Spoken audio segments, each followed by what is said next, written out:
I'm Lisa Parenteau, and I'd like to welcome you to Lifting Others as We Rise, the podcast where we dive into the world of real estate and the power of positive thinking. In each episode, we're going to bring you inspiring conversations with real estate professionals and other thought leaders who have really harnessed the power of lifting others up along their journeys. So let's get ready to elevate our mindset. Lifting Others as We Rise podcast, where inspiration is a catalyst for action. Let's go.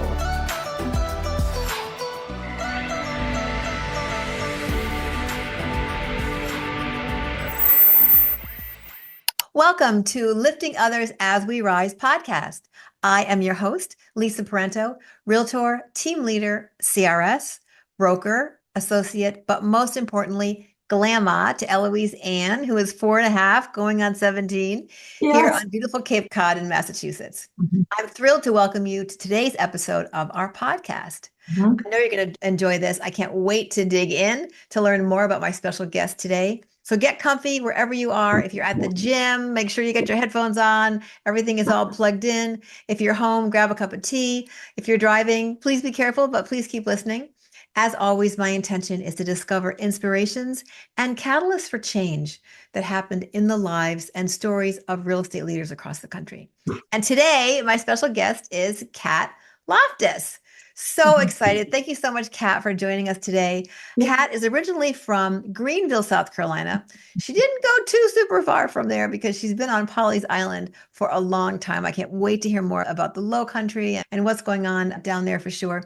I understand that Kat began her career as a teacher and a second grade teacher. They're still so sweet at that age, aren't they? Yes, they are. Yes. For the most part, they're so sweet. Yes, they are. And then went on to raise a family, a rather large family, 4 children.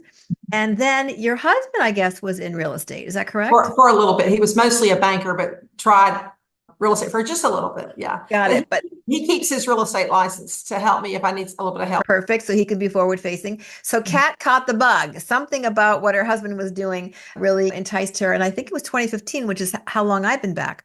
That's right. So I started selling in the 90s, but then my career morphed into other things. But I'm back now since 15. So we're both back since 2015. And really loves where she lives and works, and is going to share with us some more stuff about the Lowcountry of South Carolina. So welcome, welcome, welcome, Kat.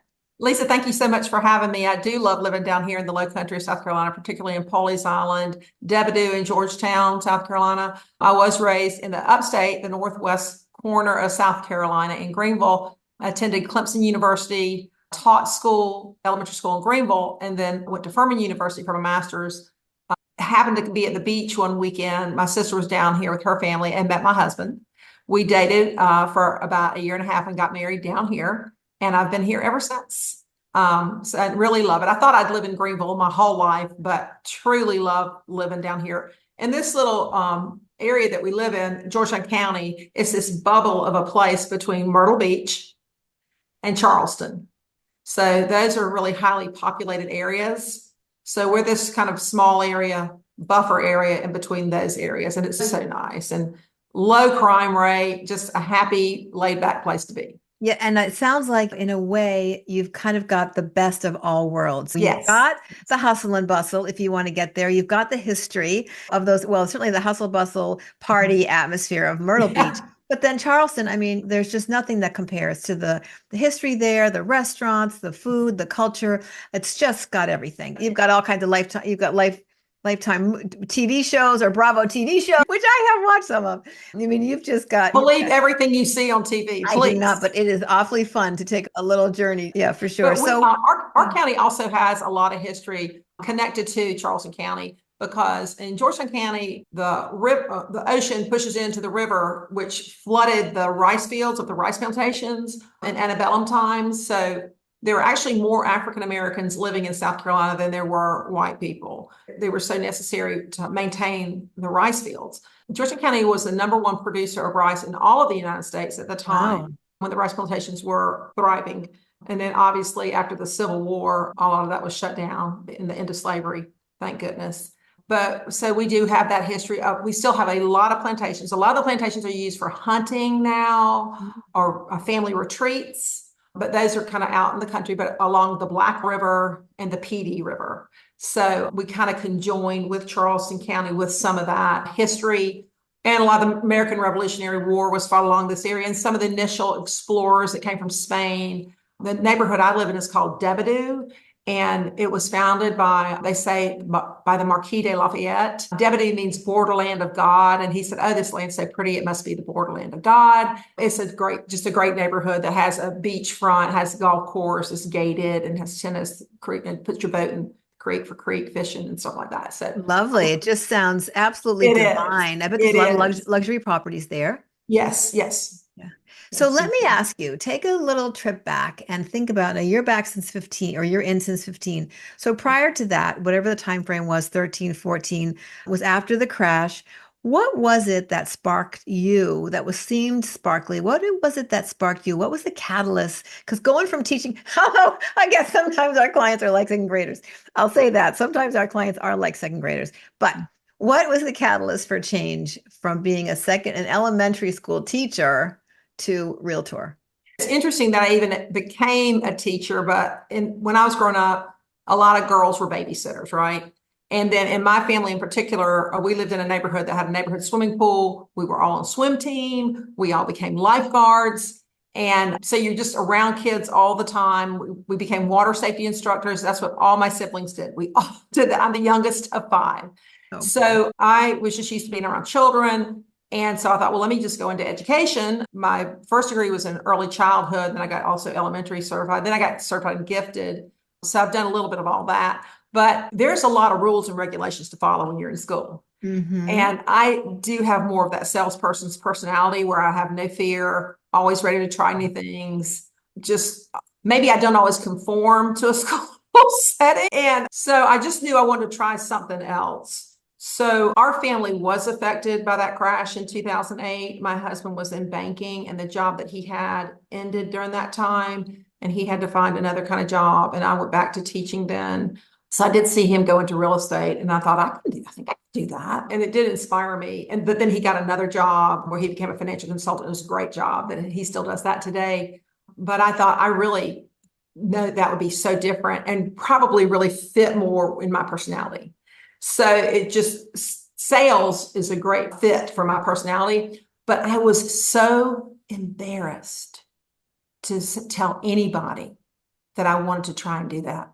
And I Really? just whispered it to one of my neighbors. I really want to become a realtor. I said, but I'm embarrassed to say that to anybody. She says, why? She says, because everybody thinks I'm a teacher. And it's just that fear of changing jobs or changing roles or changing how people view you and that you might fail at it. But you just have to try. So what happened is there's definite time period. Well, this was before virtual teaching too, right? Of So course. there's times you could take these classes. And so I looked at the calendar with my husband. I said, he said, I think you're about to miss the classes in Myrtle Beach, but there is a class that's going to be taught in Charleston. So we signed up for that one. And I would drive every day down to North Charleston, actually, to a hotel that they had this room in there. They were teaching these classes. The instructor was great. So for 2 weeks, I would drive every day down there to this hotel and take my classes. And then, but I had to hurry because school was getting ready to start because I was still a school teacher. But I got my classes in and she had told us, now you have this window of time to take your Take the test, your state test. and national test. So make sure you get that done. Well, school started for me and I just had to focus on school and I couldn't take my state and national test. So I waited kind of till the holidays. Well, in our family, we are big sports fans and especially big college football fans. And so the bowl season was going on, college football. And I started studying for my test while football games were playing. And I was watching the games and studying and watching the games and studying. And so I went to take my test and I failed both sections, failed. I was so upset. I was so angry and I said, I can't believe it's failing.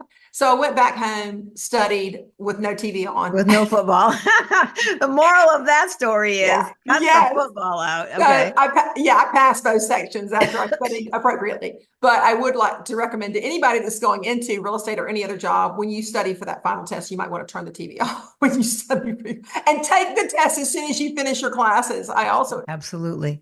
but yeah, so that's what happened to me. But I do use that story when because I still kept teaching school school for 7 years Wow. while I was a realtor. So I did both jobs, and I was determined to be a good teacher and a good realtor. And I didn't want anybody to say, oh, she's not a good teacher anymore because she's distracted because she's doing real estate. And I didn't want any of my real estate folks to say, oh, she's not a good realtor because she's distracted from being a teacher. So I was determined to get all my work done at teaching and all my real estate work done. If I had to stay up till way to the wee hours of the morning, do it all on the weekend, whenever, but I was going to be good at both because my end goal was to only be a realtor, So you have to kind of build up your clientele and build up trust in other people around you. So that's what happened. Of course, COVID came and everybody had either listings to sell or people that wanted to buy. So that was just like a big change. And then, you know what I was really working towards? I was working towards keeping my health benefits. Okay. Yep. Yeah. So there had to be a certain year I worked till I could keep my health benefits. So I met that goal. And then I retired last year in June of 2023. Good for you. Health benefits, which is great. And I'm still teaching and not still teaching. I'm a realtor full time and doing really great. And people are being so generous with me. And I keep getting phone calls. Oh, will you list this house? Or will you do a referral with me? Or my parents aren't happy with this person. Can you list it? And I've just been overwhelmed. And I'm thinking, oh my gosh, I might have to get an assistant, but it really has done really well. But I do work hard, as a lot of good realtors do. We work hard. Yeah. And I think that really shines through. I mean, your willingness to go outside of your comfort zone, which certainly it was. You said you were embarrassed to tell people. Well, mostly because you said you were afraid that you might fail, and you did. But then you went back, you saw, I know, you saw that, you saw where you might have be able to improve on what that situation was. And then you pushed through that fear and had a goal. I mean, you had a goal ahead of you, and your goal was to be a good school teacher. And second graders, oh my God, they're little heartstrings. That must be, you can see how that's such a time in a child's life when they look up to the teacher as kind of, and it's a foundational level. So you have to do a good job and make sure that you're giving them their foundations of reading and math and knowing how to behave and treat other people. Yeah. And that's a lot and love them. And love them. Thank you for saying that. Yeah. That's a lot of responsibility. I see some parallels, as I know you do, in that career choice and then coming to this career choice. Let me ask you a question. Who has served as a really inspiring mentor? Does not need to be real estate involved. Right. Is there someone from motivational or religious? Is there someone who really has been a very inspiring mentor to you? Well, naturally, I'm going to say my mother, because my mother was a World War II Army nurse. And she just told us the best stories. And my father was in World War II. He was a paratrooper with 82nd Airborne. So God, greatest generation for sure. And they were hardworking people, and they expected a lot out of us, and they expected us to be hardworking. Lisa, we were so fortunate to grow up before the cell phone generation. And I think that just helped us with our communication skills and helped us to work hard. And we knew we had to work hard. So nobody was giving us any tips on any internet or anything. We just had to go out there and figure it out for ourselves. So I think my mother, just watching that she had a definite schedule to her day, how her days went, because she was a stay-at-home mom, but she knew getting us ready for school, and she cooked good meals for us, and then she got the house clean, and she did this, and she volunteered some and picked us up, and she was at all of our events. So she was a really good, hardworking mom, and we got punished when we broke things. So she loved us too. We also went to church every Sunday. I still go to church every Sunday. So I do read the Bible every day, and faith plays a big, important role in my life and my family's life. I have to say my mom and my faith, and certainly any like sports figures or anybody else you've seen who maybe was famous or successful, and then they had a huge setback, and then how they came back from that setback, that usually is pretty inspirational too. So it doesn't have to be a famous person, but really just anybody who's experienced a setback. My husband and I experienced a setback. My husband was a great banker. He was just hardworking. He had worked in the banking industry for so many years, and then the recession came, and he was an officer at the bank. We had 2 country club memberships, and then the bank closed, and the federal government seized the bank, and he lost everything. We lost everything. And we almost lost our house. We came so close to losing our house. But we prayed a lot, and family members helped.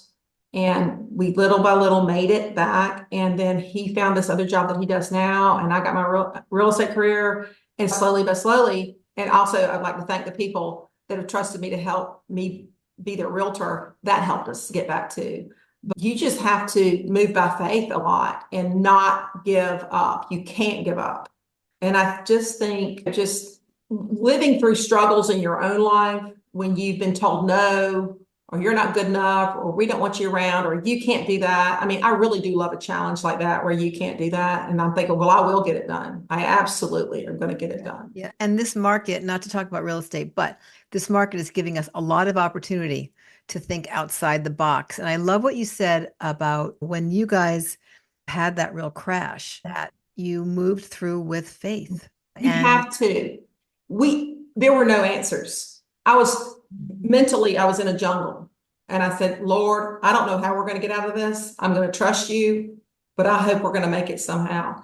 And I tell you, you know what a hard conversation is, to have to look at your children and tell them that we might have to move. And a lot of families have faced that. I'm sorry, we're going to have to leave our home. And they just got tears in their eyes. It was awful. And I've seen marriages fail through financial crises. So it really kind of tests your marriage. Like, why are you even married to this person? But my gosh, my husband was brought to his knees, and he got back up and he made it.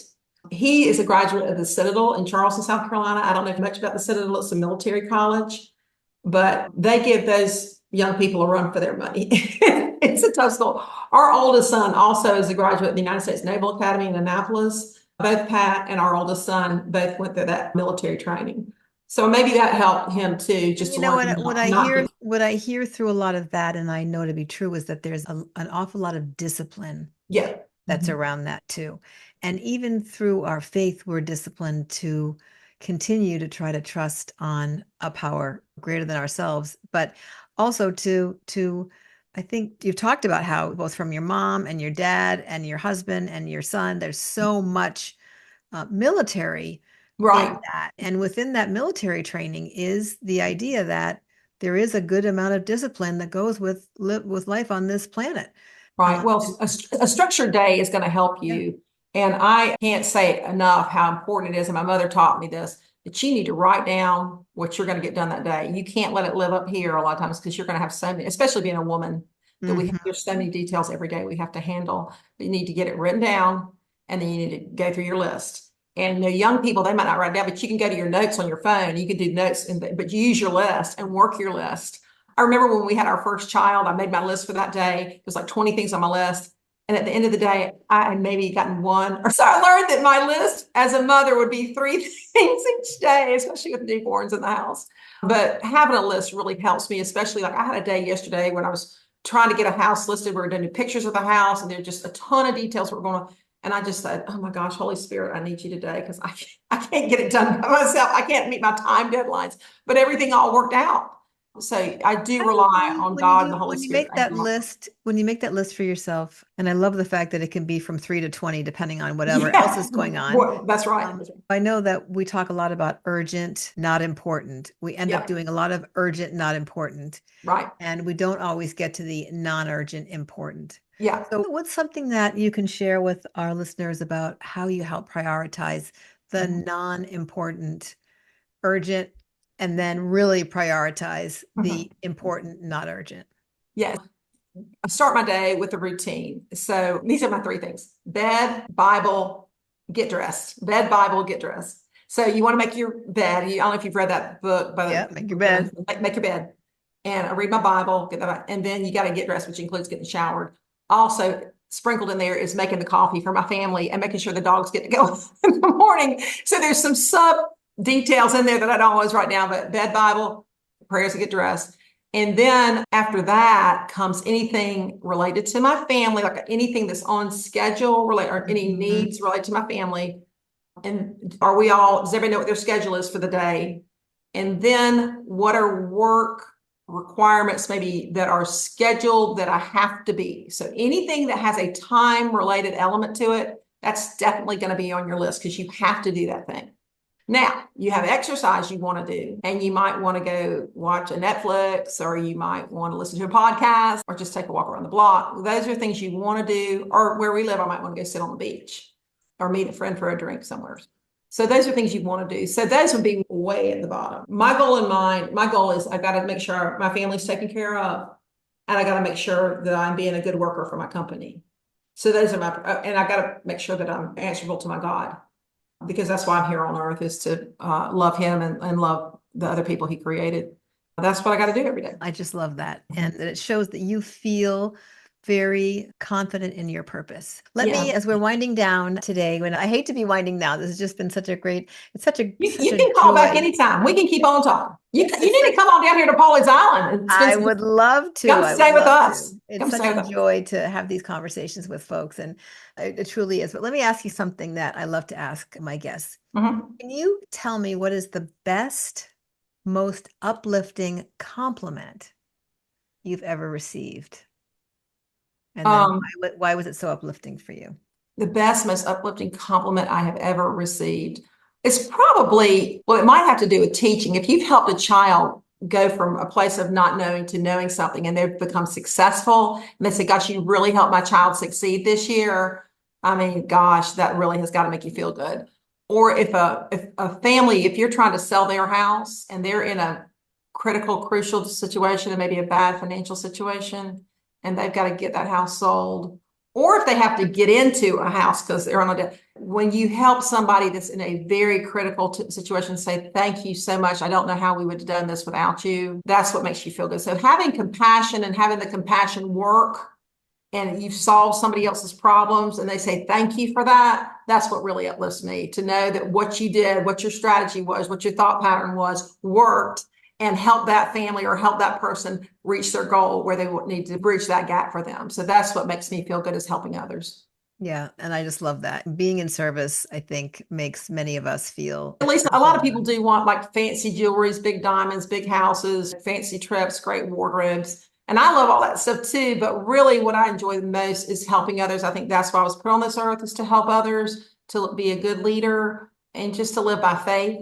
And I don't really have a lot of fear. I'm sure you have too, lived through so many situations where you've had to conquer, and you just learn after a while not to be afraid anymore. You just say, I'm just going to plow through this and do the best I can. Well, and I'd love to encourage everybody to be that way too. If you are afraid, then you really need to try it and just push through, because you'll probably do better than you think you can.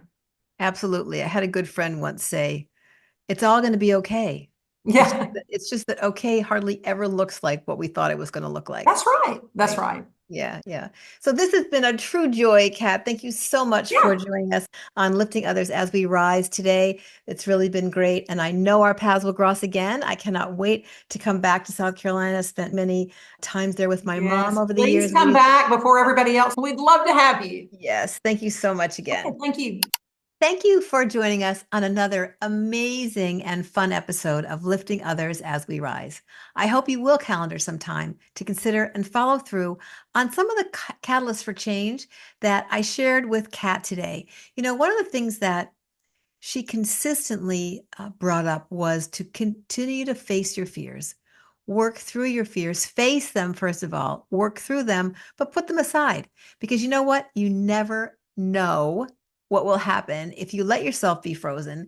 And so many times, more often than not, when all the dust settles, things came out so much better than you thought that they possibly would. Kat talked about a catalyst for change for she and her husband when they lost everything in the crash, and that through faith and pulling together and not letting fear make their decisions, they were able to come to the other side. She also talked about a daily routine. You know, she comes from a family that was military in kind of every corner of that family. And so discipline absolutely is a piece of that. But also, she has a routine every day that starts with faith. And then next is family. What does my family need from me today?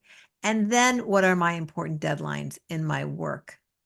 And then do I have some extra time for some leisure activities? So I think that, you know, for her, that priority, you know, we talked about not important, urgent versus important, not urgent. How do you get there? And she said the way she gets there is by putting her faith first, then family, then work, and then some fun leisure activities. So I hope you'll be able to think about how you might lean into that as you move on.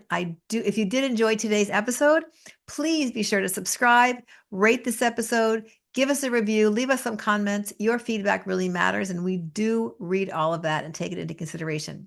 Until the next episode, keep the positivity flowing, and remember, when we make an effort to lift others up with intention, we all rise together. This is Lisa Parenteau signing off from Lifting Others as We Rise. Take good care.